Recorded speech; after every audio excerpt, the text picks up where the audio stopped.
lamig. Ang sarap. Lamig. Ang simoy ng hangin.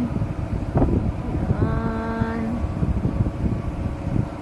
Ito yung sa harapan namin, guys.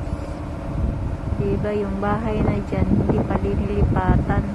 Ang tagal, mag-2 taon, 3 taon na yan, hindi pa nalilipatan. Hindi pa tapos. Grabe, 3 years na.